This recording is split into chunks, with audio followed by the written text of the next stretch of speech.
Bismillahirrahmanirrahim. Assalamualaikum warahmatullahi wabarakatuh dan salam sejahtera. Saya Muhammad Syarul Amri bin Syafiuddin daripada bahagian pengurusan banjir selaku moderator pada pagi ini.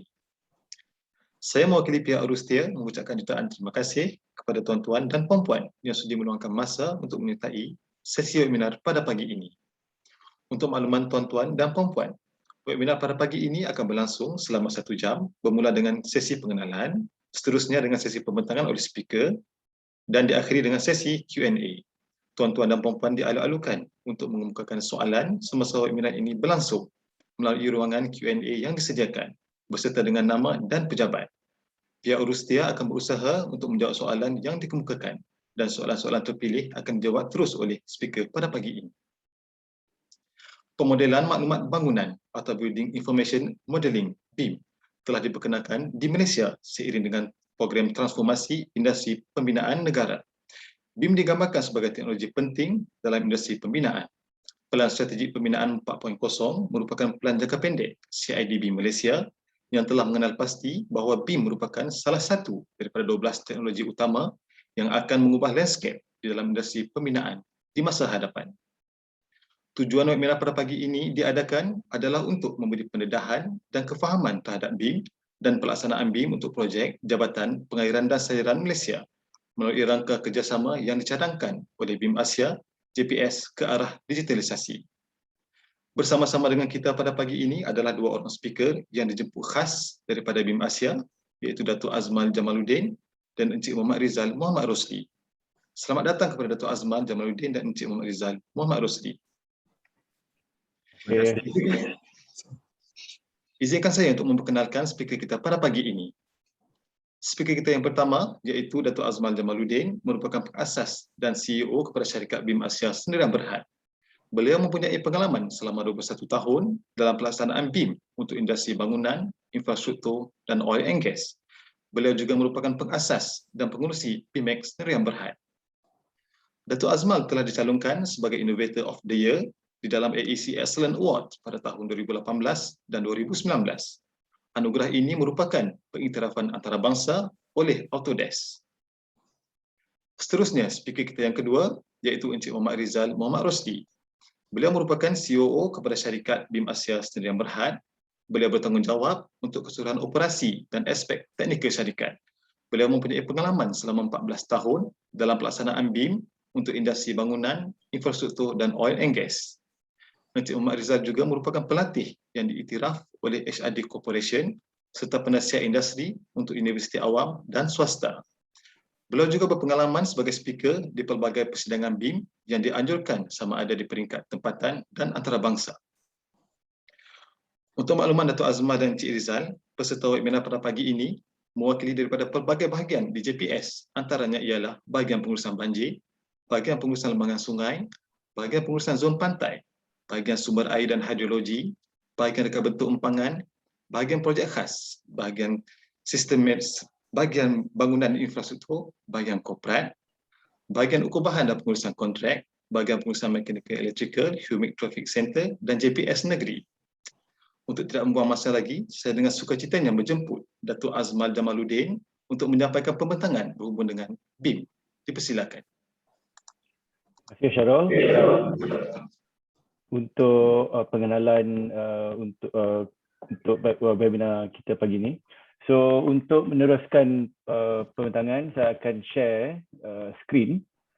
Hold on ya.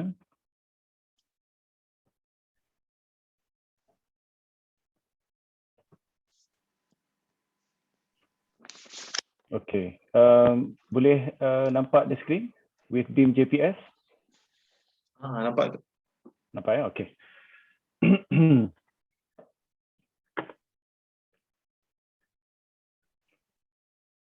Okey, untuk pembentangan pagi ini, saya akan bentangkan ataupun memperkenalkan company BIM Asia dan konsep BIM ni sebelum saya memberi peluang kepada speaker kedua, TS Muhammad Rizal Muhammad Rosli untuk meneruskan pembentangan bahagian BIM for GPS. So untuk makluman semua, BIM for JPS section ni kita akan bentangkan based on collaboration framework yang BIM Asia telah mempercadangkan kepada JPS, dan juga berasaskan kepada pembentangan bahagian pengurusan banjir kepada pihak BIM Asia yang telah dilakukan minggu lepas. Okay. So BIM Asia as a company, we are a BIM consulting firm. So company BIM Asia ni dah ditubuhkan semenjak 8 tahun yang lepas, dan our vision is to provide the best digital transformation experience with BIM that enable continuous improvement and innovation to the businesses. So ini adalah pengasas dan management team of BIM Asia. So Rizal is the COO in charge of the operations and technical. Datin Rosida is the CFO in charge of finance and human resource, and I'm in charge of the strategic overview and business development as the CEO. So all three of us have complementary skills and experience, I would say. This is 6 key reasons why our clients and our partners love to work with us. We position ourselves as a BIM technology partner. Yes, we are BIM consultant, but our objective is to provide BIM solutions that meet our clients' technical and commercial requirements. This is because, and most importantly, drive value creation. I think setiap company ada dia punya technical and commercial requirement, especially the budget side. So the most important thing is we need to understand what are the objectives and the technical and commercial requirements for us to fulfill. Number 2, we provide asset lifecycle BIM solutions. Means we provide our BIM services as well as BIM products throughout asset lifecycle from design, construction, and operation. And then as a company, BIM Asia is also certified by BSI that complies with BIM Stage 2 in accordance to ISO 19650. So ISO 19650 ni is actually international standard for BIM, for ISO for BIM. Yeah. As a company, we are multidisciplinary team. Currently, we are about 40 strong with various consultancy background. We have architects, M&E, CNS, TUS, surveyors within our team. And we are not from software or IT background. So don't worry, we are not here to sell you software because BIM is not a software. Yeah? And then we believe in collaborative approach as well as we have international credential. So these are the clients and partners that we have been working with. So you can see that we are working with authorities down to project managers. But in terms of our focus, our priority are mainly owner-operators or developers and contractors. The reason is that these are the group of people who will benefit the most through the adoption of BIM. I mentioned about driving value to our clients and partners. So these are the example of the value that we have created at different industry. Number 2, the first 2 are for industry for infrastructure project, where we have managed to create a cost saving of 150 million at 33 completion for Pemborneo Highway Sarawak Phase 1. And then the work package 1 completion is actually 2 days ahead of program. And then the other one is Kuasalan WPC 1A. This is the first master infra project in Malaysia that we were working on under WCT. So for this project, we have managed to create a cost saving of 40 million with 0 VO and completion 6 months ahead of program. So this is fairly rare to be heard in terms of completion ahead of time, 0 VO for infrastructure project. But we have done it and we have experience in delivering these projects. We also have created other cost saving in terms of building project for Kampung Telekong, which is our CSR Mangsa Banjir project, as well as KKR KPKT housing, affordable housing. These are the list of projects that we are currently working on, indicated in black, projects that we have completed in gray, as well as future projects, which are indicated in blue. So you can see the list of projects under infrastructure, building, and energy. So in terms of completed building for infra, I mentioned about Kuasa Land, WPC 1A, Pen Borneo. Apart from that, we have also completed Temerloh Bridge in Pahang, Chennai Metro Rail Phase 2 in India, MRT lines, 2 stations, as well as other master infrastructure projects. Apart from those projects, we are also have completed PNB 118 as well as KKR Tower. This is part of the building projects.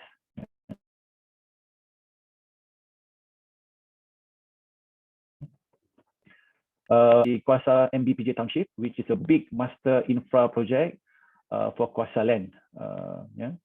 And we're also working on the Kuasa Urban Park. These are major infrastructure projects that we are involved in, which I think will be relevant to the JPS project, which are predominantly infrastructure type of projects. So before I hand over to Rizal, I would like to introduce a bit about BIM, or Building Information Modeling. So before BIM, what do we do? Before BIM was introduced, everybody is actually working on conventional construction or traditional construction, which we believe is not efficient, not effective, and not sustainable. And these are the key pain points of conventional construction. I think delay and cost overrun being number one, up to high material wastages.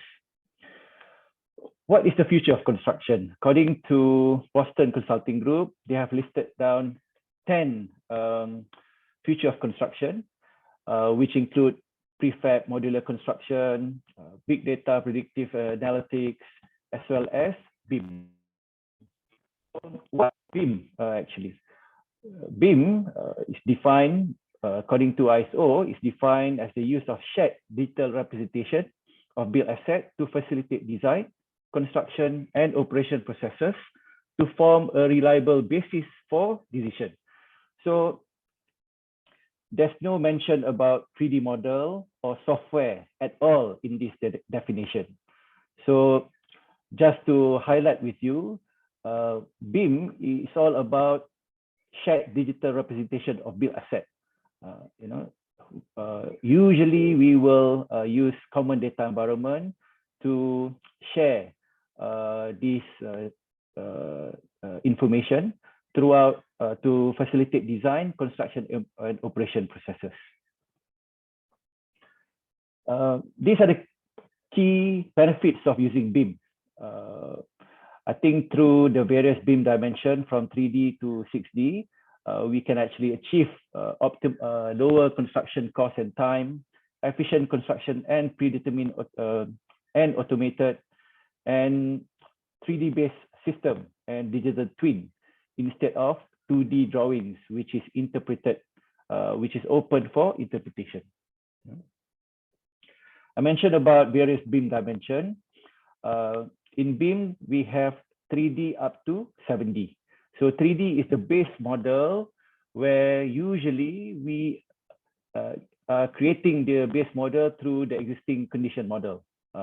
So usually we get it through 3D laser scanning, photogrammetry, or ground radar penetration. What is 4D? 4D is usually associated with time element. This is where the base 3D model link with the time or schedule element. 5D is when the 3D, 4D link with the cost element. So this is very important in terms of real-time cost estimate, construction option analysis, and life cycle analysis. Next is 6D. BIM 6D is mainly for sustainability, where we can look at the conceptual energy analysis, detailed energy analysis via Ecotech, and carbon footprint benchmarking. But to me, the most important thing is the combination from 3D to 7D, where the 7D is meant for asset, where the facility management of digital systems could happen.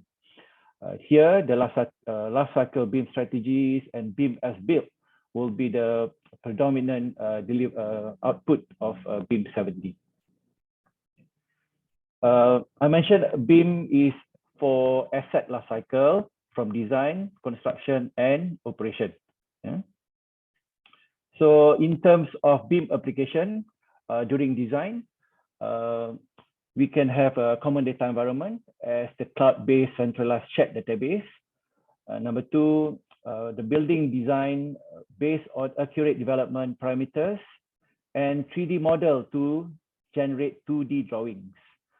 This is the fundamental shift between from the conventional to BIM.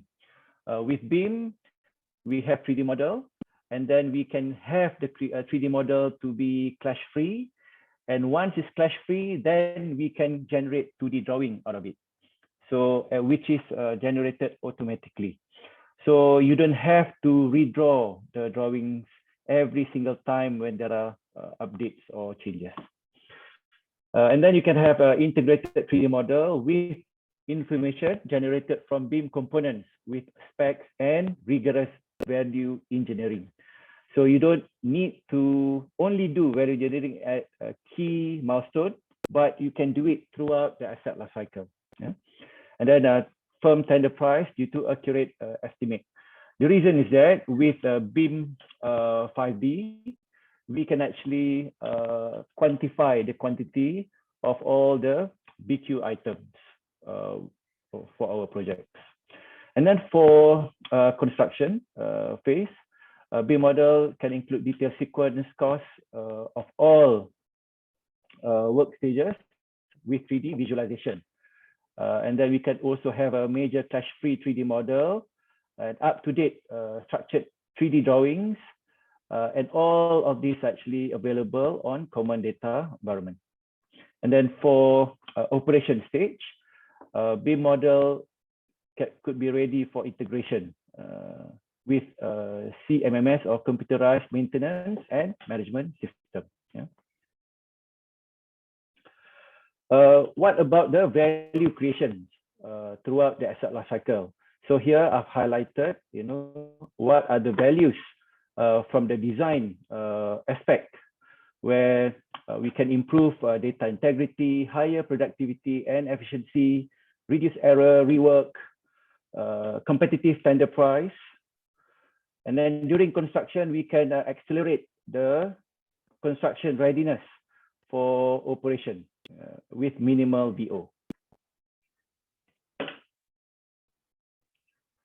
And then during operation, all this can improve the process efficiency through increased ROI, big data analytics, and AI. Yeah. So we have done a series of research, and these are our findings in terms of the cost saving throughout asset life cycle.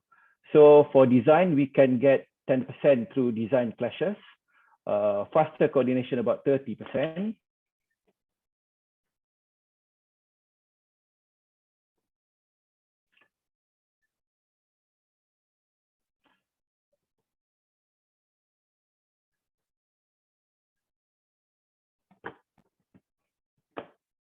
And then 16% for reduction of change orders and 70% for reduction of RFIs, and so on and so forth for the operation stage. So that is the end of my presentation for BIM Asia and BIM.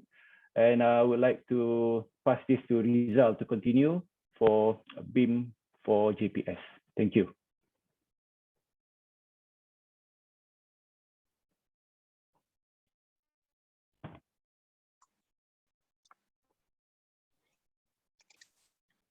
Okay, terima kasih diucapkan kepada Datuk di atas pembentangan yang diberikan.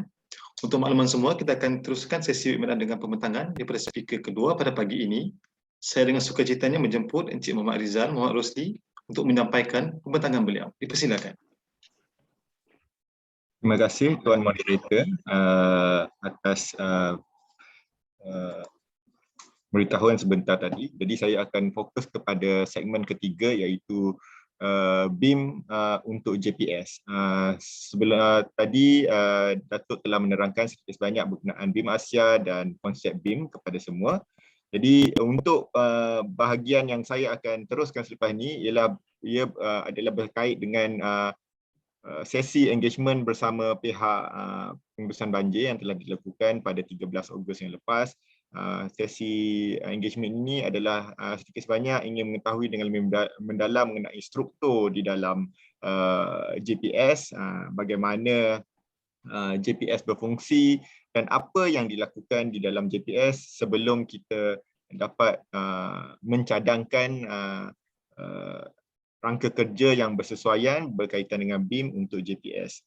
Jadi melalui engagement ini kami mengetahui bahawa objektif penggunaan BIM daripada pihak JPS ada dua, iaitu pertamanya ingin melaksanakan BIM dalam reka bentuk dan pengurusan aset JPS. Nombor duanya adalah untuk facilitate pengurusan dan pemantauan projek melalui teknologi 3D. Jadi berdasarkan dua objektif ini dikongsi bersama adalah core business JPS lebih berkait dengan pengurusan sumber air dan hidrologi, pengurusan lembangan sungai, pengurusan banjir, pengurusan saliran besar alam dan pengurusan pantai yang agak berbeza jika kita membuat projek yang berkaitan dengan bangunan. Ini lebih kepada fokus kepada infra dan lebih kepada pengurusan aset secara umumnya. Dan terdapat juga struktur-struktur yang diuruskan oleh pihak JPS dan juga projek-projek yang dilaksanakan oleh pihak JPS yang berangkumi empangan, kerja-kerja infrastruktur, mendalam dan melebarkan sungai, kolam takungan, rumah pam, benteng ban dan ampang jajar. Jadi perkara ini memerlukan sistem pengurusan secara kolektif. Cuba fikirkan begini, di kala pandemik ini bagaimanakah pihak JPS dapat akses kepada informasi yang berkait dengan struktur begini dari sudut aset inventory-nya, keadaan strukturnya. Mereka boleh melakukan perancangan sebelum apa-apa tindakan dibuat di aset ataupun di projek yang dilakukan. Jadi di sini adalah satu angle di mana BIM dapat membantu dalam mengurangkan risiko pengurusan perkara ini. Dan ada juga terlibat adalah langkah bukan struktur, jadi berkait dengan polisi, berkait dengan perkara yang melibatkan GIS, respon terhadap pengguna, terhadap perkara yang berlaku contohnya seperti banjir dan melakukan kempen kesedaran kepada rakyat di luar sana dan memberi yang lebih penting ramalan yang lebih jitu dan amaran banjir dapat dikeluarkan dan plan mitigasi dapat dilakukan sebelum perkara itu berlaku. Jadi jikalau dilihat secara umumnya banyak pertindanan di antara GIS, Geographical Information System dan Building Information Modeling yang saya akan sentuh selepas ini. Di setiap projek memang tidak dapat lari daripada masalah. Tidak ada projek di dalam dunia, satu pun projek di dunia ni yang tak ada masalah langsung apabila ia dilaksanakan daripada A to Z. Jadi berdasarkan engagement yang dibuat bersama dengan pihak JPS, dikenal pasti terdapat 3 masalah utama yang berbangkit yang selalunya terjadi di dalam projek yang diuruskan oleh pihak JPS. Yang pertamanya, kesilapan reka bentuk tidak praktikal dengan tapak. Ini lebih terjadi apabila reka bentuk yang dibuat tidak reflect apa yang kondisi tapak yang ada. Jadi perkara ini memerlukan lebih banyak jambatan ataupun bridge data di tapak dan data untuk reka bentuk supaya ia lebih bersifat holistik.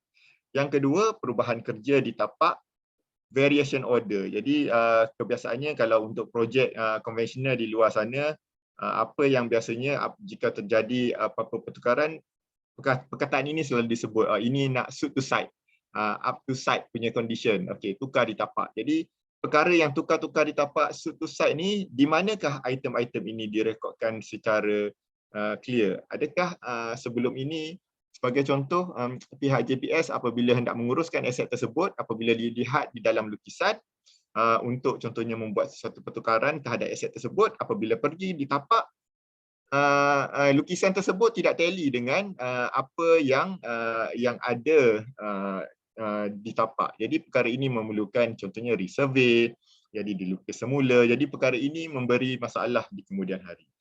Yang ketiga adalah tempoh reka bentuk yang lama. Untuk proses konvensional tadi Datuk ada sebut satu key statement di mana kalau dalam BIM ni ia lebih fokus kepada kalau nak buat lukisan, menterjemahkan lukisan tu daripada 3 dimensi kepada 2 dimensi. Jadi jikalau ada apa perubahan terhadap reka bentuk, ditukar di 3 dimensi dan ia akan direflect di 2 dimensi.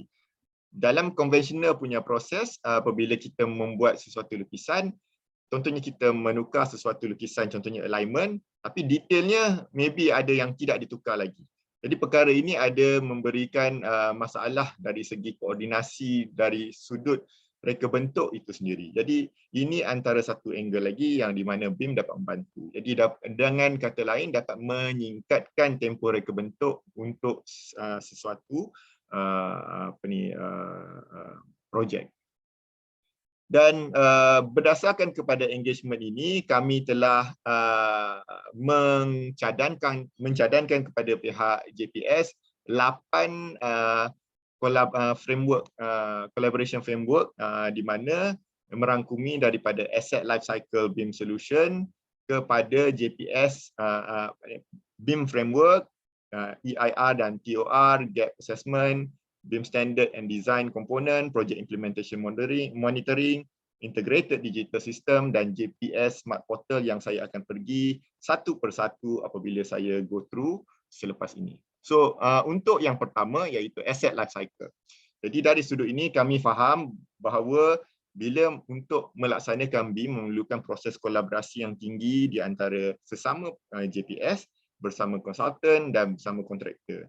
Jadi pihak JPS memerlukan seperti handhold ataupun services yang perlu di support sementara transisi ini terjadi. Jadi BIM Asia dapat support JPS dari untuk melaksanakan BIM solution ataupun BIM services daripada 3 dimensi, 4 dimensi, 5 dimensi, 6 dimensi dan 7 dimensi. Itu adalah angle yang pertama. Dan apakah jenis servis yang diberikan? Jadi untuk apa-apa kolaborasi dilakukan, sebelum apa-apa servis even dicadangkan kepada pihak JPS, kita kena tahu apakah kondisi sekarang di dalam pihak JPS. Jadi antaranya kita akan perlu buat gap assessment. Jadi kerangka BIM untuk dilaksanakan oleh JPS haruslah bersesuaian dengan apa yang ada di ground di dalam JPS. Kita tak boleh letak satu plan yang komprehensif tanpa sesuatu kajian dilaksanakan di dalam organisasi untuk konsultan, perunding ataupun kontraktor dan juga JPS. Dan stakeholder engagement, lepas tu baru kita buat BIM roadmap, kita buat proof of concept sebab kita tak boleh untuk test sesuatu perkara ni sama ada ia berjaya atau tak, kita perlu melakukan proof of concept atau proof of value. Dan dari situ kita develop guide dan seterusnya sampai ke 4D, 5D, 6D dan 7D management. Jadi pada masa yang sama kita juga menyediakan dari segi training yang boleh dilaksanakan kepada pihak JPS, dan salah satu daripada engagement yang kita ada hari ini, terima kasih sekali lagi kepada pihak JPS, adalah melakukan awareness kepada warga kerja JPS. Jadi kita ada bermacam jenis training dan education. Satu on the job training, maknanya apabila melaksanakan suatu projek atau pilot project, kita boleh berjalan seiringan untuk membuat training berdasarkan projek tersebut dan mempunyai VDC Lab punya untuk disewa menggunakan teknologi terkini. Dan even kalau contoh pihak konsultan ataupun pihak kontraktor, pihak GPS tidak ready lagi untuk adopt begini, BIM Asia boleh bertindak sebagai outsourcing. Dan juga kita ada total solution macam affordable Smart City Portal, complementary system GIS, UAS, GPR, 3D laser scanning, dan akhir sekali adalah BIM produk yang telah kami terbitkan bersama-sama dengan projek awam dan projek swasta yang kami telah laksanakan sebelum ini. Seperti yang saya sebut tadi, kita ada VDC Lab. Contohnya ini adalah lab yang digunakan untuk koordinasi ataupun meeting yang boleh digunakan oleh pihak JPS dan konsultan untuk membuat koordinasi dari sudut virtual reality, boleh menggunakan mixed reality punya device, dan projek punya coordination meeting menggunakan model di dalam projek GPS. Jadi ini adalah sebagai salah satu contoh. Pasti anda semua pernah melawat pavilion. Jadi ini adalah virtual reality untuk bangunan pavilion, di mana untuk projek ini kami harus mengkoordinasikan satu tingkat itu dua level daripada construction yang ada sekarang. Jadi supaya apabila mereka melaksanakan ataupun konstruk bangunan ini, ia adalah terancang. Dan seperti yang mention tadi, BIM produk yang ada dalam BIM Asia adalah seperti BIM Asia Building System, di mana ia adalah berdasarkan modular steam frame modules, berdasarkan topologi yang berbeza, dan kita ada sistem yang tailor suit untuk jikalau hendak digunakan pada operation and maintenance, untuk guna untuk IBS scoring, dan juga untuk menguruskan aset daripada awal ia dibina sampailah ia digunakan. Dan untuk projek Plan Borneo yang datukkan sebelum ini, antara dokumen yang direfer untuk kami melaksanakan projek itu dari sudut 3 dimensi adalah kami telah menghasilkan spesifikasi level of development for infrastructure. Jadi ini mungkin salah satu perkara yang boleh dibuat oleh pihak JPS. Ada level of development. Level of development ni maknanya tahap, contohnya dalam salah satu model 3D ini, apakah jenis informasi yang perlu ada berdasarkan peringkat-peringkat yang terlibat dalam pembinaan.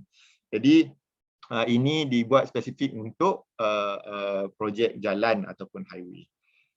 Jadi tadi saya ada sentuh sedikit sebanyak berkenaan dengan gap assessment. So apakah jenis gap assessment yang pihak JPS perlu lakukan sebelum apa-apa even nak draft roadmap ataupun pemilihan pilot project dilakukan. Jadi apa yang menurut ISO di ISO 19650 terdapat 3 jenis assessment yang dibuat. Satunya assessment kepada information technology ataupun IT setup yang ada di dalam JPS, pihak perunding, kontraktor, specialist dan seterusnya. Dan yang kedua adalah assessment kepada konsultan ataupun perunding. Maknanya dari segi kapasiti dan capability konsultan itu, jikalau contoh pihak JPS hendak melaksanakan BIM, bagaimana kesediaan mereka untuk melaksanakan perkara ini. Jadi pihak JPS boleh menyusun strategi dan gerak kerja yang lebih komprehensif dari segi fasa pelaksanaan BIM. Dan yang ketiga adalah assessment untuk supply chain. Maknanya berangkai, dia sampai daripada tadi saya sebutkan pihak konsultan, ada pihak kontraktor, ada pihak spesialis. Lepas pihak spesialis, bila telah di handover projek tersebut kepada pihak JPS, siapa yang akan operate-nya, apakah halangan ataupun cara perkara yang mereka perlu untuk melaksanakan perkara ini. Jadi daripada gap assessment yang ada ini, barulah kita boleh membuat analisis dan sintesis sebelum roadmap dapat diletakkan. Berdasarkan pemahaman kami, pihak JPS mempunyai cadangan projek pilot yang telah dipilih dan hendak dan ditarget pada Oktober 2025. Tapi saya ingin menarik pihak JPS sebelum apa-apa pilot project nak tentukan apakah yang perlu dikecapi oleh projek pilot tersebut, pergi balik kepada roadmap di mana ini memberi gambaran jelas sebelum hendak sampai contohnya 2025, apakah langkah-langkah ataupun fasa dari segi roadmap yang perlu dikecapi supaya ia menjadi penanda aras bahawa pihak JPS, pihak konsultan, pihak kontraktor adalah bersedia untuk pergi ke langkah yang seterusnya. Kita perlu merangkak dahulu sebelum boleh berjalan dan berlari. Jadi ini yang saya cadangkan kepada pihak JPS. Jangan terus berlari. Memang boleh berlari, kita takut nanti akan penat kemudian hari jadi kena berjalan balik. Jadi ini antara langkah yang boleh dibuat. Jadi dengan adanya roadmap, pihak JPS memerlukan dokumen-dokumen yang untuk menyokong pelaksanaan roadmap tersebut. Jadi dengan ada roadmap, roadmap itu adalah polisi ataupun gambaran daripada pihak atas, tapi perlukan sokongan daripada bawah. Jadi dokumen-dokumen seperti ini yang seperti saya tunjukkan di sini dari segi standard, dari segi proses kerja. Kalau ada modul dari segi training, maknanya training yang dilaksanakan oleh pihak JPS di kalangan JPS sendiri ataupun kepada konsultan ataupun kontraktor adalah selari atau sejajar dengan visi JPS. Jadi perkara ini haruslah diadakan untuk memastikan jelas hala tuju JPS dalam pelaksanaan BIM untuk projek JPS ataupun aset JPS. Dan yang ketiga adalah standard design, sebab projek JPS ada melibatkan benda berstruktur dan bukan struktur, jadi certain perkara ada yang boleh didesign standardkan. Jadi macam contoh perkara yang berkaitan dengan JKR ada standard design. Saya pasti yang JPS juga untuk sesuatu struktur yang biasa digunakan oleh pihak JPS, mereka akan ada standard design. Jadi cuba olah lebih lagi berkenaan standard design ini daripada ia bersifat 2D dan melalui dokumentasi dari segi hard copy atau soft copy, tukar dia kepada bentuk 3 dimensi. Yang bagusnya berkenaan 3 dimensi ini adalah di dalam sesuatu komponen, dia dibaca dalam satu komponen kita boleh ada harga semasa, spesifikasi semasa, jadi daripada segi performance, jadi perkara tersebut boleh dilinkkan siap-siap. Jadi contohnya jikalau ada perubahan dari segi harga ataupun perubahan daripada spesifikasi, standard design inilah di mana JPS control. Jadi apabila sesuatu projek hendak dilaksanakan, JPS hanya memberi kepada mereka standard design yang telah diluluskan oleh pihak JPS untuk digunakan sebagai guidance kepada mereka supaya projek itu dapat dilaksanakan dengan baik. Jadi projek yang saya tunjukkan sini sebenarnya berkait dengan projek mangsa banjir. Apa hasil daripada ada standard design ni? Jadi sebelum projek ini telah dilakukan, ditapak, reka bentuk telah dilakukan oleh pihak arkitek, engineer dan tim. Tapi apabila kami datang, kami tengok secara holistik pertukaran dari segi reka bentuk struktur. Setiap satu tiang atau dinding itu dikira secara rapi, kami dapat mengurangkan kos projek ini sebanyak 12,000. Projek bangunan ini daripada 60,000 kepada 48,000 di tahun 2015. Jadi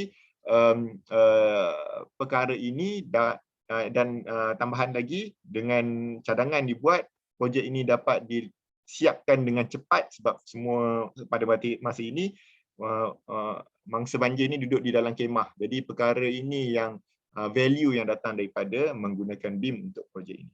Saya sebutkan tadi standard design. Sekarang kita zoomkan lebih kepada standard component. Standard component ni saya bagi contoh kat sini, perkara yang saya tunjukkan ini berkait dengan infrastruktur. Jadi bermacam-macam item yang boleh distandardkan dan biasanya digunakan semasa proses reka bentuk. Bayangkan anda ada puzzle di dalam JPS dan apabila untuk melaksanakan projek hanya ambil daripada data center JPS untuk digunakan untuk projek JPS sebagai contoh empangan, rumah pam, jambatan banjir dan seterusnya. Jadi dalam setiap perkara ni dia ada info dia yang di sebelah kiri tu. Jadi perkara ini boleh digunakan untuk tujuan analisa, untuk tujuan dari segi penilaian kuantiti yang lebih baik dan juga dari segi kualiti projek tersebut. Dan dari segi sudut konteks reka bentuk, ia adalah lebih 3D based implementation. Bayangkan untuk semua GPS, bayangkan semua aset GPS sekarang ni saya pasti melalui BFG ataupun bahagian fasiliti GIS anda ada maklumat berkenaan dengan aset GPS di dalam GIS. Kita drill satu lagi level yang dalam setiap aset tersebut yang anda ada maklumat berkenaan dengan struktur bangunan tersebut, kondisi ataupun spesifikasi untuk bangunan. Jadi macam mana JPS boleh melaksanakan perkara ini untuk reka bentuk? Saya fokus kepada reka bentuk dulu sekarang. Dari segi konsep design, ini melibatkan modeling, LOD 200-300 ni dia lebih kurang macam preliminary design punya stage. Jadi untuk reka bentuk sebagai contoh untuk earthwork dan drainage, ia dilakukan dalam konteks 3D dan apa yang melibatkan alignment, contohnya tebatan banjir, ia adalah projek jajaran, maknanya ia panjang. So apa yang saya boleh linkkan di sini adalah projek berkait dengan jajaran ni, apa yang ke depan kalau kita tukar dia akan efek semua jajaran. Jadi kalau lukis secara manual melibatkan banyak effort dan analisis yang dilakukan, tapi if based on 3D macam-macam kita boleh. Kalau kita tukar alignment ni, contoh option A, apa dia punya quantity dia, apa effect dia. Drawing pun adalah secara parametrik.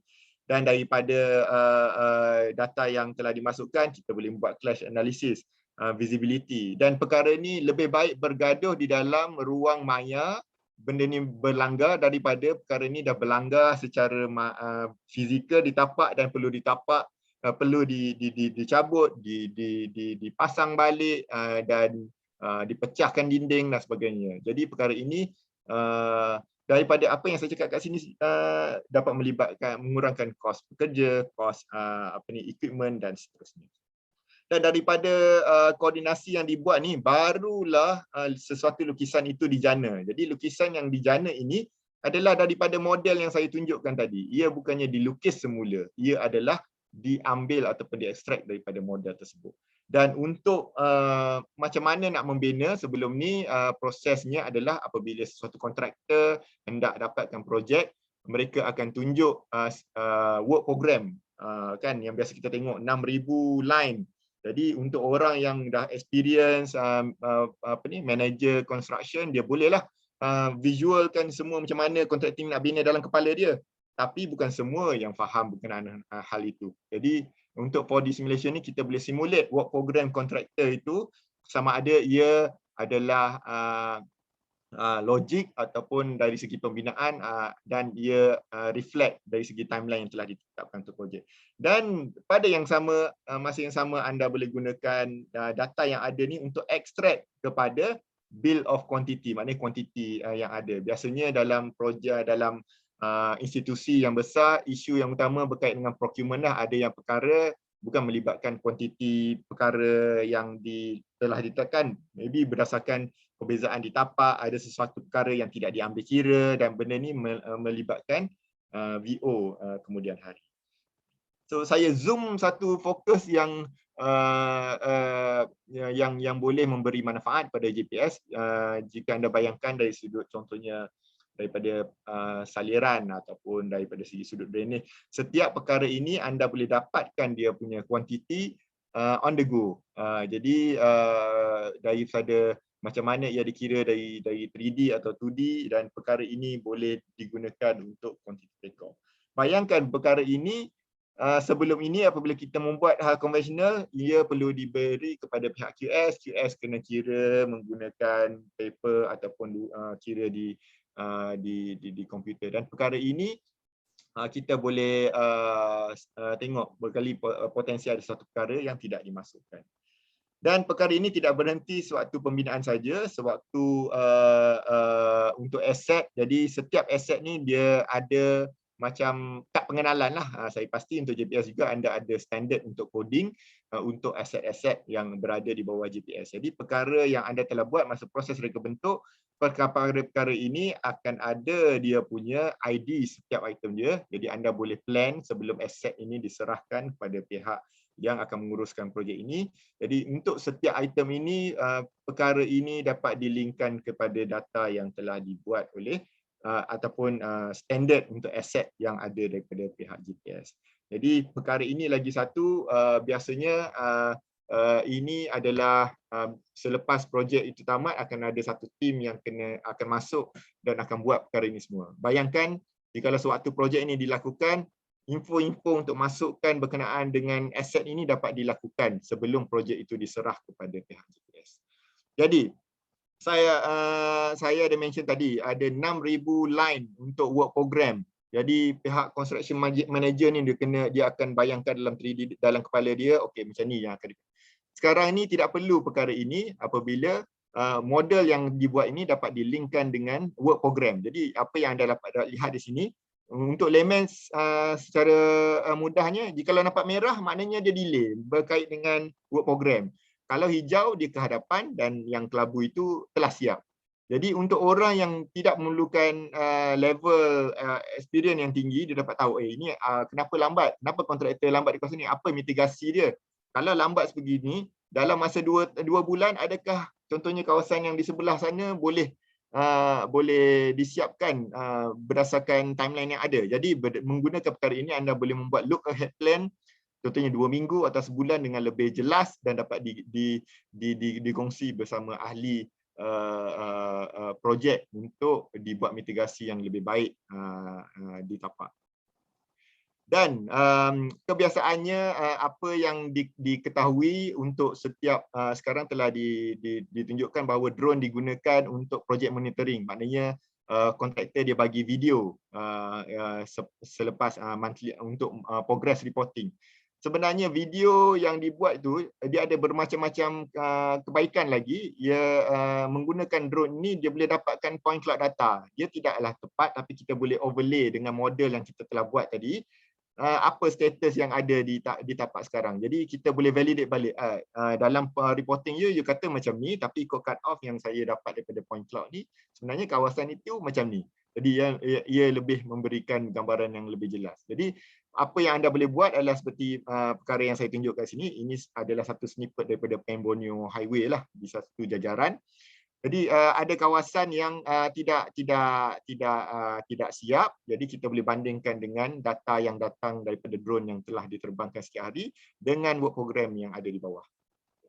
Jadi untuk JIS, perkara yang ada berdasarkan hierarchy information dia daripada NBIMS, dia daripada country sampai ke real estate. Jadi untuk BIM ni dia akan datang kepada perkara tersebut sama ada dia building ke, dia structure ke, linear structure ke. Ini adalah hubung kaitnya. Saya nak menjemput anda semua untuk melihat satu video berkenaan dengan macam mana BIM dengan JIS punya workflow di Pem Borneo Highway. Di mana projek ini disebabkan pada waktu reka bentuk dia untuk mendapatkan ground survey untuk kawasan sepanjang 786 km ni adalah benda yang agak mustahil untuk dilaksanakan dalam masa yang cepat. Jadi data yang digunakan adalah menggunakan LiDAR yang diterbangkan di sepanjang jajaran projek ini. Jadi LiDAR ni digunakan untuk membuat preliminary design. Saya tidak kata yang tidak dibuat ground survey dibuat selepas tu. Jadi menggunakan ground polygonal network. Jadi daripada situ alignment dibuat menggunakan platform 3D base, dan daripada sini ia di overlay kepada jajaran tersebut, dan daripada jajaran tersebut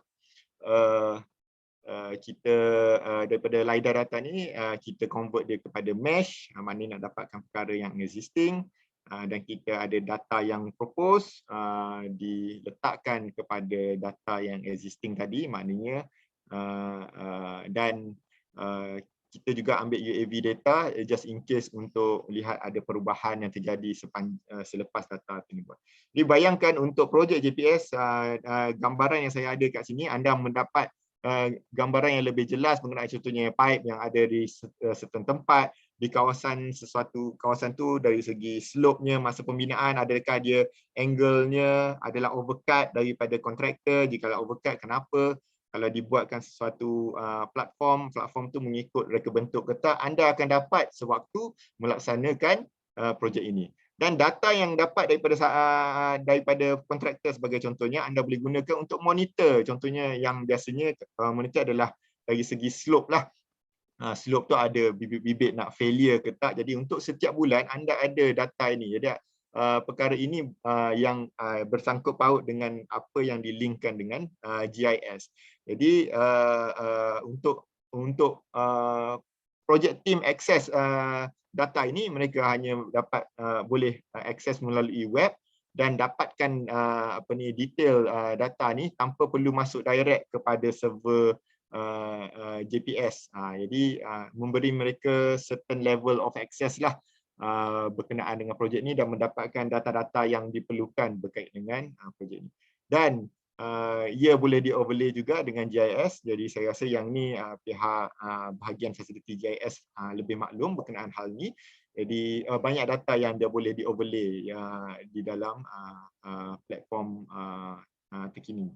Jadi untuk hal ini saya memberi gambaran umum.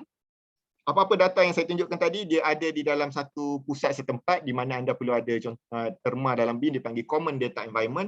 Jadi semua data-data ni perlu diletakkan dalam satu platform yang sama. Jadi dari segi land acquisition, ada certain item yang melibatkan dengan government. Jadi perkara ini juga boleh di-overlay dengan model yang ada supaya apabila konsultan reka bentuk, bila mereka bentuk, ia lebih jelas berkenaan hal ini. Jadi apa yang saya sebutkan semua ini, dia ada outcome. Selalu orang kata BIM can. Kita daripada BIM masa kita dah tak nak sebut dah BIM can. Apa yang telah dibuat. Jadi untuk kuasa land tadi, ia adalah 0% VO, maknanya berkait dengan koordinasi projek ataupun dokumentasi projek. Jadi 1.08% yang VO ni due to authority dengan data yang datang daripada luar, contohnya daripada pihak MRT. Yang kedua, 150 million potential saving untuk at 33% completion. Orang tanya, kenapa pakai BIM untuk infra ni, apa benefit dia? Jadi untuk Pemborneo ni, dia lebih kepada design item reka bentuk yang melibatkan gravity flow. Sebab gravity flow tu constitute banyak. Kalau ada clash, yang ni yang kita ubah dulu. Jadi dari segi integrity drawing yang ada ni bukan hanya lukisan 2D. Lukisan dihasilkan adalah daripada 3D. Dan yang keempat, apabila dari segi work program yang kontraktor bagi tahu, kita boleh tahu apa benda yang kekurangan, apa yang perlu ditambah. Jadi untuk yang satu projek yang di Kelantan yang kami tunjukkan sebelum ni, kami dapat optimizekan sampai 5% item yang tidak diletakkan di dalam work program. Jadi perkara ini yang dikenal pasti sebelum projek itu dilaksanakan. Jadi untuk JPS, kami mencadangkan ada satu common data environment di mana data-data yang dilaksanakan masa projek, masa pengurusan aset ada di dalam satu tempat yang sama, dan function yang boleh diberikan memenuhi kriteria yang biasa digunakan oleh pihak pengurusan aset untuk manage projek mereka. Bayangkan untuk seorang site supervisor atau site engineer, dia ada semua informasi yang penting sebelum dia pergi ke tapak. Jadi dia dapat mengurangkan masa ataupun respon untuk sesuatu projek. Jadi perkara ini boleh dilihat dari penggunaan kalau ada control center, dia boleh gunakan melalui akses telefon dan sebagainya. Jadi kami membayangkan bahawa pihak JPS akan ada sesuatu smart portal yang sebegini, yang di dalam control center begini dapat menguruskan dari sudut reka bentuk untuk projek, daripada awal zoning, dan yang penting untuk projek-projek yang dilaksanakan oleh pihak JPS dapat menggunakan dapat monitor projek ini walaupun anda berada di control center, anda tahu macam mana projek ini dilaksanakan. Dan yang paling penting yang saya nak sentuh di sini adalah berkenaan dengan penggunaan teknologi ini untuk flood mitigation management, traffic waste, dan seterusnya. Jadi saya ada satu video untuk ditunjukkan di sini untuk membuka mata apa potensi yang boleh dibuat apabila anda ada data yang berstruktur. Dibayangkan sebenarnya ni data bukan yang reka bentuk. Ini saya just tunjuk untuk bangunan. Ia boleh digunakan untuk projek infrastruktur juga. Jadi daripada hal ini, anda bayangkan jika anda ada sensor IoT yang ada di dalam projek yang berkait dengan GPS, anda boleh akses data dan performance item anda daripada control center ini. Jika ada CCTV, anda boleh akses CCTV itu di mana aset-aset yang tertentu, dan boleh melihat dari segi jikalau ada masalah atau isu, perkara ini akan trigger anda. Sebab apa? Data anda yang anda dah susun dah bagus, dan anda boleh tengok jikalau sesuatu perkara itu dia punya performance dia di bawah daripada apa yang dilaksanakan, jadi mitigasi atau boleh dilaksanakan. Dan benda ni juga boleh diintegrate dengan QR code. Apabila ada person pergi ke tapak untuk update certain info, boleh menggunakan QR code tersebut. Jadi ia boleh menjadi trigger untuk pihak GPS apabila jikalau ada isu, dia akan memberi warning. Contohnya ada leakage, contohnya ada kenaikan mendadak di sesuatu tempat. Jadi daripada platform yang ada ni, kita boleh membuat simulasi. Contohnya dari segi dari mana kenaikan air akan berlaku dan seterusnya. Jadi simulasi ini penting. Dia boleh buat simulasi kebakaran, simulasi kalau ada limpahan air, kat mana yang akan kena dahulu. Jadi itu pentingnya data yang ada di belakang platform ini. Jadi perkara ini bukan hanya bermain game, perkara ini adalah realiti. Apa yang ditunjukkan ini telah dilaksanakan di beberapa provinsi di China. Jadi apa benefitnya kalau pihak GPS menggunakan atau mengadaptasi BIM ni? Nombor satu, structured dan integrated data. Jadi data tu semua dah ada ikut standard, dan data tu nanti kalau bila siap, biasanya orang kata, oh data tu ada tapi dia ada dengan orang ini, ada orang ini, ada dengan orang ini. Sekarang ni bukan, data ini ada di dalam satu tempat setempat. Jadi untuk dari sudut audit, dia memberi lebih transparansi untuk manage budget, cost control, siapa review, siapa yang approve, semuanya ada di platform tersebut.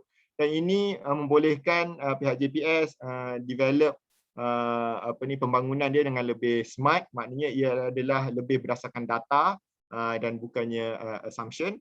Dan pada masa sama meningkatkan kapasiti pihak GPS dari segi human capital development, you ada standard and knowledge, dan boleh menjadikan adoption BIM di dalam GPS lebih sustainable. Dan yang paling penting dari segi excellent antara jabatan utility, pihak GPS boleh menjadi peneraju atau driver daripada sekarang hingga ke masa akan datang. Dengan itu, terima kasih dari saya. Saya serahkan kembali kepada Tuan Moderator. Terima kasih.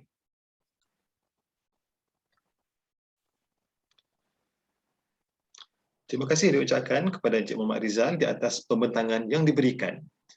Webinar pada hari ini akan diteruskan dengan sesi Q&A. Para peserta boleh mengajukan soalan melalui ruangan Q&A yang disediakan beserta dengan nama dan pejabat. Pengurusi akan memilih beberapa soalan di ruangan Q&A untuk dijawab oleh speaker. Untuk makluman peserta, soalan yang akan dijawab oleh speaker adalah berkaitan dengan BIM, ya. Okey. Kita ada soalan pertama daripada Encik Muhammad Afiq Fahmi Rusli daripada bahagian korporat. Apa beza building information model dengan building information modeling? Okay, terima kasih. Biasa ditanyakan dalam, kalau anda browse di dalam internet, ada 3 term yang selalu disebutkan: building information modeling, building information model, dengan building information management. Jadi building information model ni kalau merujuk dari segi frasanya adalah merujuk kepada model bermaklumat untuk bangunan. Jadi Itu maksud terma Building Information Modeling. Building Information Model untuk bangunan. Itu Building Information Model. Building Information Modeling adalah proses. Building Information Modeling maknanya proses kita nak membina maklumat. Jadi proses nak membina maklumat ni daripada awal, fasa 1, fasa 2, fasa 3. Jadi perkara ini dinamakan sebagai Building Information Modeling. Macam yang Datuk sebutkan di awal pembentangan tadi, Building Information Modeling is the use of shared digital representation of built asset to facilitate. Dia bukannya tukar proses reka bentuk, construction atau pembinaan. Dia facilitate design, construction, operation processes to form reliable basis for decision. Jadi apa yang telah diletakkan ni adalah boleh digunakan untuk membuat keputusan. Itu adalah perbezaan antara dua perkara yang dimaklumkan. Terima kasih. Okay, soalan seterusnya daripada Encik Omar Afiq bin Fahmi juga, bahagian korporat. What is the objective of BIM implementation at project level? Maybe I can answer this one. Sebenarnya objective of using BIM ni should be determined by the owner operators, maknanya by the client. As BIM consultant, of course kita boleh terangkan apa typical objective. Usually is associated with time, cost and quality. How do we actually use BIM to optimize the cost, time and quality? However, sometimes client also wants integrity of data or structured and centralized database. So these are the additional reason or objectives that usually added or mentioned by our client. Yeah, thank you. Okay, terima kasih Datuk. Okey, soalan seterusnya daripada Puan Louis daripada bahagian pengurusan banjir. What software that we can use to do BIM relate to JPS project? Okey, bila software ni ada banyak kategori ya. Satu kategori daripada common data environment untuk menguruskan maklumat. Satu kategori adalah you nak modelkan maklumat tu. Satu lagi adalah untuk koordinat maklumat tu. Jadi dia ada bermacam-macam. Jadi saya bagi secara umum lah dulu untuk memodelkan maklumat tersebut, apa yang ada di pasaran, sebab kami tidak menjual apa-apa software, jadi harus bersikap neutral. Platform yang ada daripada manufacturer seperti Autodesk, Bentley, Trimble, mereka ada platform-platform yang berkaitan dengan hal ini. Tapi sebelum apa-apa platform hendak dikenal pasti, anda harus meletakkan dulu anda punya requirement. Jadi maknanya platform yang nak digunakan, apa yang hendak didapati daripada platform tersebut. Jadi daripada situ baru anda boleh memilih. Macam kita pilih kereta, kita kena tahu dulu apa yang kita nak, baru kita boleh beli kereta. Kalau tak kata saya nak beli kereta, macam-macam kereta boleh beli. Jadi saya just bagi secara umum lah berkenaan hal ini. Diharap dapat menjawablah berkenaan dengan item yang disebutkan. Yang satu lagi saya lupa tadi, untuk berkaitan dengan tool BIM ni ada analisis. Jadi bila berkaitan dengan yang projek BIM ni banyak berkaitan dengan analisis. Jadi analisis pun ada berkait dengan manufacturer yang saya sebutkan tadi lah. Terima kasih. Okay, I would like to add a bit more. Dalam BIM ni kita ada more than 100 BIM software from design, construction and operation. So sebenarnya depends on the objective of using the software itself. Baru kita determine. Macam Rizal kata lah, we need to understand the requirement. Requirement ni ada dua, technical in terms of apa data you nak create, apa input you nak, more importantly commercial. Maksud dia berapa budget you ada, berapa budget you dah allocated to get the software. So sebenarnya software ni is just a tool in BIM. So depending or subject to your budget, we can get any software to achieve the extent of the objective yang you dah set. Thank you. Terima kasih Datuk dan Cik Rizal. Soalan seterusnya daripada Engineer Dr. Siti Fairuz Haji Zakaria daripada bahagian projek khas. Bagaimana integrasi dari conceptual design stage bagi projek-projek infra, bukan bangunan, dapat dibuat sehingga closure stage in the project life cycle menggunakan BIM? Terima kasih Dr. Siti Fairuz. Saya ingin menjawab soalan ini. Jadi pertamanya, apabila anda hendak melaksanakan dari segi conceptual design stage sampailah siap untuk projek bukan bangunan, pertama sekali anda kena ada dalam terma BIM ni dipanggil exchange information requirement. Jadi requirement, di dalam requirement ni dia bukannya requirement untuk seperti yang biasa yang ada. Dia ada item-item yang disebutkan merangkumi pelaksanaan projek dan juga keperluan aset. Jadi keperluan aset tu kena dapatkan data tersebut supaya bila anda menyiapkan projek ini seperti yang saya tunjukkan dalam contoh perbentangan sebentar tadi, masa projek ni dah nak disiapkan, kita dah ready dah untuk model ataupun maklumat ini digunakan untuk pengurusan aset. Jadi ada requirement yang clear adalah sangat-sangat penting dalam pelaksanaan BIM. Jadi sebelum saya sebutkan masa konsep design, kita boleh test banyak-banyak alignment ke apa, itu semua adalah kegunaan. Tapi yang lagi penting adalah jelas requirement yang hendak dibuat oleh pihak JPS daripada konsep sampailah ke aset. Jadi apabila dari segi konsep design, benefit dia biasanya data untuk projek infrastruktur ni datang daripada GIS, boleh datang daripada info satelit, info GPR, boleh info dari segi ground survey, ada yang survey guna daripada LiDAR, bermacam-macam angle. Jadi perlu banyak analisa dan checking possibility sebelum kita tahu, okey, contohnya kita nak membuatkan satu jajaran begini, kita boleh test option 1 macam ni, option 2 macam ni, option 3 macam ni tanpa perlu lukis. Dia macam kita model lah. Dan efek dia dari segi cost, dari segi yang mana yang paling kurang kerat potong tanah dan sebagainya. Dan dari situ semua yang saya sebutkan tadi ni kita buat daripada 3D dan lukisan 2D tu dapat daripada 3D tadi. Jadinya drawing yang anda lihat semua ni, semua tu adalah berdasarkan 3D, bukannya lukisan oleh pihak drafter yang maybe ada kesalahan dari segi manusia. Dan data yang ada yang sama untuk infrastruktur ni boleh kuantitinya boleh diekstrak untuk buat BQ yang lebih baik. Biasanya bila saya cakap BQ yang lebih baik ni, biasanya dalam industri, masa estimate tu konsultan biasanya akan tend untuk lebih. Kadang-kadang level of lebih tu, berlebihan tu banyak mana dia tertakluk kepada projek-projek yang beza. Jadi menggunakan BIM dia dapat mengurangkan prelim. Itu yang saya boleh cadangkanlah. Apabila prelim kurang, sebenarnya contract value projek pun akan berkurang. Ini dapat di-assist oleh untuk projek apabila menggunakan BIM. So saya harap dapat menjawab soalan IR Dr. Siti Fairuz tadi. Terima kasih. Terima kasih Cik Rizal.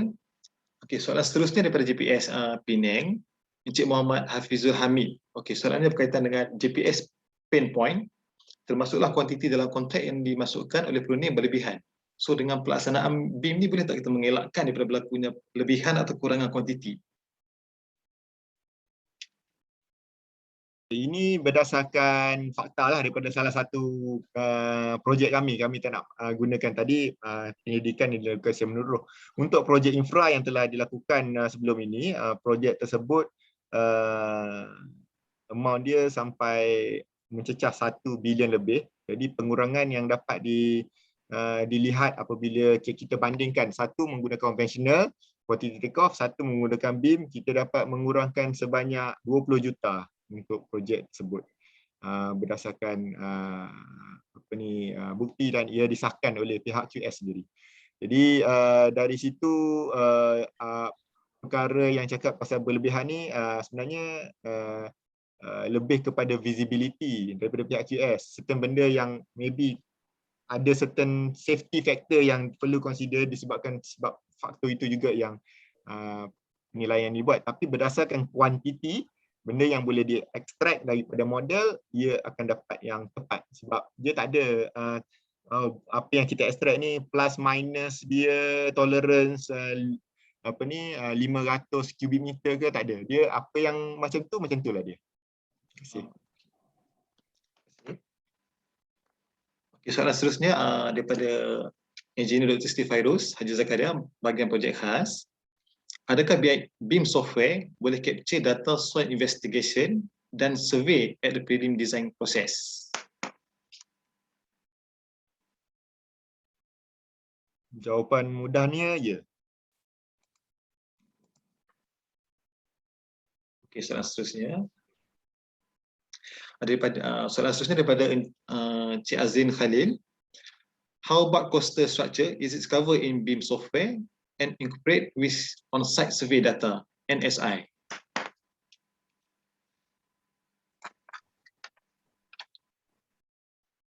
Bila melibatkan coastal structure dari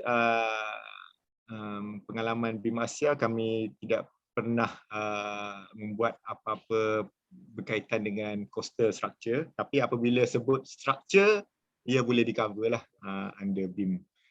Cuma kami perlu nak tengok konteks tu lebih jelas apa yang dimaksudkan berkenaan coastal structure yang disebutkan sebentar tadi oleh yang bertanya tadi. Tapi secara umumnya boleh. Okay, right. Soalan seterusnya daripada Cik Syawati Warsino. Dia tanya modeling sampai LOD berapa? So general lah. Okey, ini saya nak terangkan ya. LOD ni dia punya sejarah dia secara ringkas. LOD ni datang daripada maksud dia adalah level of development. Dia diasaskan asal usulnya daripada Amerika Syarikat. Jadi level of development mengikut apa yang dikatakan oleh Amerika Syarikat. Saya caveatkan tadi ya, nanti maybe ada yang search ada tengok macam-macam lah LOD ni. Jadi LOD ada LOD 100, 200, 300, 400 dan 500. Jadi 100 konsep design, 200 ni kalau untuk level projek macam untuk submission lah kepada pihak authority. 300 ni level dia sama macam tender punya stage. 400 ni fabrication ataupun construction punya stage. 500 adalah as-built. Ya. Terima kasih. Okey, soalan seterusnya daripada Puan Louis daripada bahagian pengurusan banjir. Sejak bila BIM berada di pasaran Malaysia?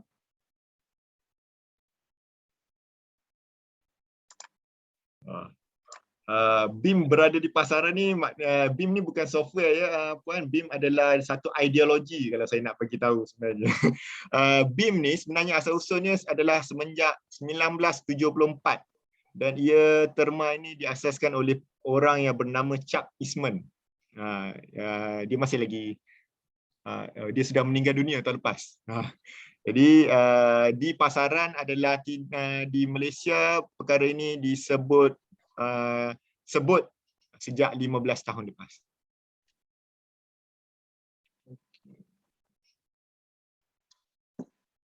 Okey, soalan seterusnya daripada Puan Siti Amira Muhammad Tamsir. What is the minimum project cost that is suitable for BIM application? Okay, maybe I can try and answer this. Sebenarnya there's no minimum project cost for you to use BIM. Sebenarnya what do you want to get by using BIM? That should be the answer instead of that should be the question instead of what's the minimum cost that for me to use BIM.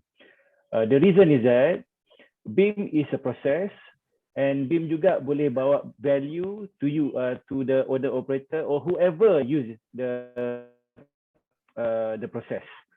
So got nothing to do with the cost of the project. So sebenarnya contoh dia, classic example macam rumah bangsa banjir yang kita buat tu. Harga rumah tu before kita work on it was 60k. Yeah? But through our BIM capability, we managed to optimize the cost to 48k. So project itself tak mahal, yeah, 60k per project. Tapi the value to the end user is much more. Number one, they can actually move in much faster compared to if they are using conventional construction. Number two, in terms of quality, maybe the quality is not going to be the same kalau kita tak optimiskan guna BIM tu. And then number 3, of course, the price lah. So I think we should look at value when we want to decide whether or not to use BIM instead of the project price. Thank you. Okay, terima kasih Dato'. Okay, soalan seterusnya daripada Encik Muhammad Afiq daripada bahagian korporat. Daripada Microsoft Project Work Breakdown, boleh terus create modeling dalam BIM secara automatik, tak perlu buat secara manual atau kena check?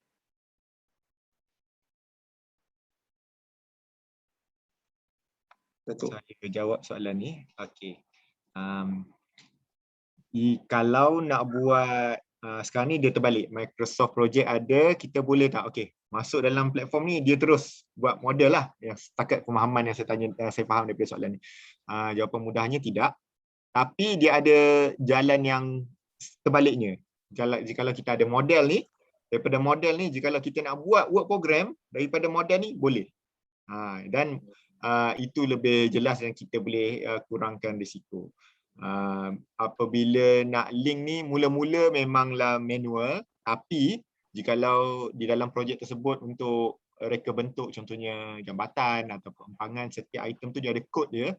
Jadi kod ni boleh automatically link dengan work program tu. Tak payah nak linkkan secara manual. Dia baca terus. Kod yang ada dalam model ni T143, dalam work program tu T143, kita gunakan scripting ni, dia terus link terus siap-siap. Jadi itu jawapan yang saya boleh berikan untuk soalan tersebut. Terima kasih. Terima kasih Cik Rizal. Soalan seterusnya daripada Engineer Lokman Amir Hamzah. Bolehkah BIM ini diintegrasikan dengan hidrolik software dalam pemodelan kajian hidrolik dalam projek pembangunan di pesisir pantai? Okey, integrasi ni dah luas. Kita perlu tahu skop mana yang perlu diintegrasi. Pertamanya, sebelum nak integrasi ni kita kena tahu dululah bahasa ataupun format apa yang digunakan oleh software hidrolik. Jadi untuk BIM, untuk dipanggil struktur info berdasarkan ISO, kita pakai format .ifc. IFC ni Industrial Foundation Classes. Maybe pihak tuan yang bertanya tadi boleh check sama ada software yang diguna pakai untuk hidrolik itu dapat menerima format yang saya sebutkan sebentar tadi, .ifc format. Kalau boleh, integrasi level pertama boleh dilakukan lah. Tapi yang detail tu kita kena lihat secara total sebelum kita boleh dapat tahu sama ada dia adalah smart integration ataupun dia ada certain level of integration lah yang perlu ada. Terima kasih. Okey, soalan seterusnya daripada Encik Nur Irwan bin Ahmad. Ada tak limitation BIM boleh pergi sejauh mana, misalnya structure development, sama ada tekla structure juga ke konsepnya? So maksudnya ada limitation untuk BIM ni? Okay. Macam saya sebutkan tadi, BIM ni adalah macam ideologi lah ataupun cara new way lah of working. Tekla structure tu macam Datuk cakap tadi, ia adalah salah satu daripada beratus software yang digunakan di dalam BIM. Tekla structure dia ada strength dia dari segi modeling dan juga digunakan untuk up to certain capability. BIM ni dia lebih penting kita duduk bercerita berkenaan revolusi industri 4.0. Industri revolusi 4.0 ni teras dia adalah connectivity, lepas tu data dia kena structured, barulah anda boleh guna ke step yang seterusnya. Kita perlu betulkan di akar dulu. Sekarang ni data-data kita merata-rata, tidak berstruktur dan tidak boleh digunakan untuk tujuan analisis, analitik secara menyeluruh. Jadi kita betulkan di akar dulu dengan prosesnya. Kalau berdasarkan hal ini, sky is the limit lah. And BIM ni untuk support apa yang terma biasanya digunakan di pasaran yang selalu didengar ni, di mana digital twin. Macam-macam terma dia kata dalam proses digitalisasi yang kita ada sekarang. Terima kasih. Okey, soalan seterusnya daripada Encik Sudiman Zahudi Sulaiman. Selain dari Autodesk, adakah 3D modeling software lain seperti SolidWorks, Pro-E, CATIA boleh diintegrasikan dengan BIM? Boleh. Macam saya cakap tadi, yang penting mereka mengeluarkan dari segi integrasinya menggunakan .ifc format lah. Jadi setakat yang saya tahu, Katia dia boleh mengeluarkan IFC format dan kebanyakan software-software utama yang digunakan di dalam industri boleh mengeluarkan IFC format. Jadi dari situ dapat digunakan untuk integrasi, tapi kita kena lihat balik integrasi apa yang dimaksudkan lah, seperti yang saya jawab sebentar tadi. Terima kasih. Rizal, maybe you can explain a bit more concept of open BIM dalam BIM ni, in terms of interoperability.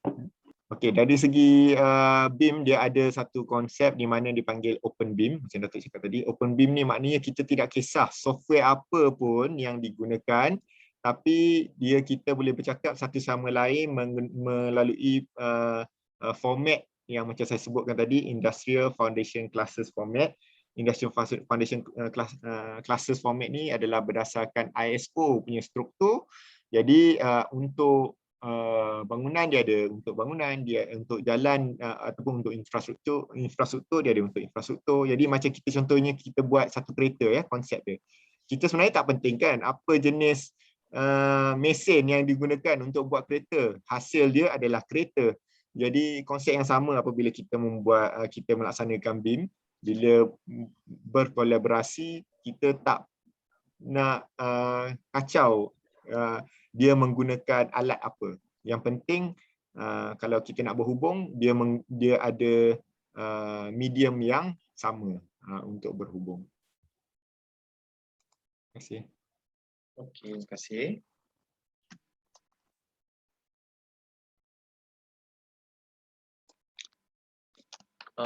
Saya mohon maaf kepada beberapa soalan lagi yang dinyatakan sini tak boleh, kita tak boleh nak minta speaker jawab sebab dia berkaitan dengan JPS dan juga bahagian. So soalan ni kami pihak Urustia akan respon kepada tuan-tuan dan puan-puan melalui email lah selepas webinar ini selesai. So soalan daripada saya lah pula. Apakah saranan jangka panjang, pendek dan juga sederhana lah untuk pihak JPS melaksanakan BIM ni daripada pihak BIM Asia lah. Datuk, Yeah, maybe I can respond to this. Sebenarnya tujuan kita bagi proposal to JPS, bagi collaboration proposal to JPS ni sebenarnya so that we can actually work with JPS for long term. So kalau you tanya kita what should JPS do, does in terms of BIM implementation ni, sebenarnya ideally you can work with us alongside us so that we can advise and make sure the hand holding process tu ada. So tak adalah kita advise you and then we let you go. Tengok macam mana you deliver. Because usually as we understand, BIM is a new thing within JPS. So we need to have a gap assessment. Macam yang Rizal mention, in terms of our services tu, kita start dengan gap assessment. So we need to understand first apa kekurangan, apa kelebihan dalam JPS itself. Lepas tu baru kita devise plan in terms of the roadmap, in terms of the standards, in terms of the training required. Kita bukannya letak the standard training, standard services yang kita boleh bagi without understanding apa capability within JPS. That's why kita advise start with the gap assessment first. Yeah. So maybe Rizal can add a bit more. Thank you. Okay, macam yang Datuk cakap tadi, untuk jangka masa pendek penting untuk satu gap assessment dan mengenal pasti projek pilot yang bersesuaian dengan apa yang hendak di-achieve untuk jangka masa pendek. Contohnya nak tengok dari segi value, dari segi quantity, dari segi, jadi kena setkan parameter ni supaya kita dapat assess. Dan jangka masa sederhana, yang penting adalah pembangunan human capital di dalam JPS. Sebab BIM ni bukan BIM Asia buat, dia kena semua orang yang terlibat dalam projek kena buat. Contohnya GPS, konsultan, kontraktor, jadi membangunkan capability dan capacity human capital di dalam supply chain GPS. Dan untuk jangka masa panjang perlu ada satu roadmap yang clear dan berfasa supaya kena ada indikator. Macam contoh kita dalam situasi COVID ni, sebelum nak tahu orang tu positif ke negatif, dia kena buat swab test. Jadi sama juga dengan roadmap. Kita perlu ada, sebelum kita nak melangkah ke fasa kedua, ketiga, indikator fasa satu ni clear tak untuk kita melangkah ke fasa seterusnya. Jadi perlu di situ untuk ada roadmap yang berfasa, dan fasa itu haruslah praktikal dengan apa yang hendak dilaksanakan ataupun visi yang selari dengan visi JPS nak buat dalam masa 5 tahun. Jadi jangka masa pendek setahun, sederhana 3 tahun, panjang 5 tahun dan seterusnya. Terima kasih. Okey, terima kasih Cik Rizal dan Datuk. Mungkin ini soalan terakhir lah.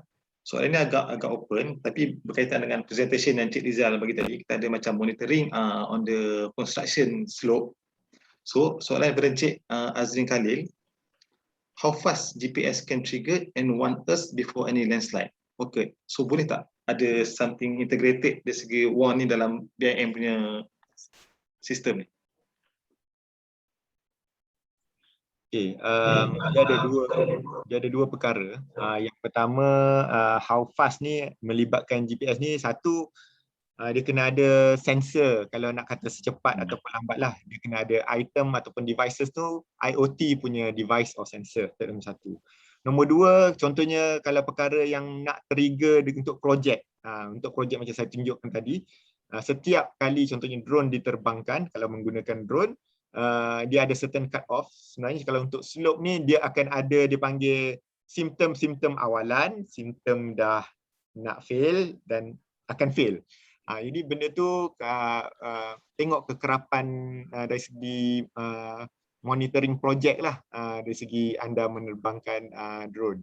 Tapi dari segi macam saya tunjukkan tadi, terus okey, kalau ini bocor, sebenarnya teknologi yang ada di belakang dia adalah IoT devices yang berintegrasi dengan sensor di sesuatu equipment ataupun tempat tersebut.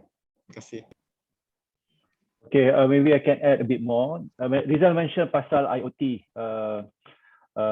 Sebenarnya IoT itu is a device to detect the failure or issues. But sebenarnya you need to have the smart portal or ideally command center so that everything can be overlaid together and you can actually get another layer of information. Of course, maybe you dalam 3D model macam dalam video tadi tu, maybe ada 3D model of an area and then ada pula alert or trigger system yang kata okay, this pipe dah bocor, maknanya you dah keluar the trigger warna merah ke apa to alert you. But more importantly, what's next? So that's why you need to have series of or layers of information for the technical team to decide in terms of what's next, in terms of mitigation plan tu lah. So dia never one straight answer. Sebenarnya ada macam-macam benda yang kita sebenarnya bukan dah siap benda tu baru terfikir apa lagi nak buat. Sebenarnya we need to plan during the BIM roadmap tu sebenarnya. So once we decide, okay, we need a smart portal. So masa you decide tu, you dah kena fikir juga, oh apa, why do we need this? So all the Q&A, all the reason, the preparation or justification of having this smart portal ni dah kena highlight masa you plan for it. Thank you. Kalau saya boleh tambah sedikit tadi berkenaan IoT sensor ni, orang ingat sensor ni macam sensor lah. Sensor ni, IoT devices ni boleh jadi CCTV. Sebab CCTV dia boleh mengesan ya, HD atau Ultra HD. Kalau ada certain item tu lebih daripada certain threshold, contohnya tadi macam slope, dia boleh trigger. Jadi perkara ni banyak digunakan teknologi untuk kesan pothole ataupun lubang di atas jalan. Sama konsep dia sebenarnya. Jadi itulah saya nak tambah sikit tadi berkenaan dengan item sebelum. Terima kasih. Soalan? Okey, terima kasih Datuk dan juga Cik Rizal. Untuk makluman tuan-tuan dan puan-puan, selesai sudah sesi webinar pada hari ini. Saya mewakili pihak Urus Setia mengucapkan jutaan terima kasih kepada tuan-tuan dan puan-puan kerana sudi meluangkan masa untuk bersama-sama menyertai webinar pada pagi ini. Saya berharap perkongsian yang disampaikan oleh speaker pada hari ini dapat menambahkan pengetahuan para peserta berhubung dengan BIM dan pelaksanaan BIM. Sehingga berjumpa lagi. Stay safe. Sekian, wabillahi taufiq wal hidayah. Wassalamualaikum warahmatullahi wabarakatuh. Jam 11. Salam. Kenapa tak ni?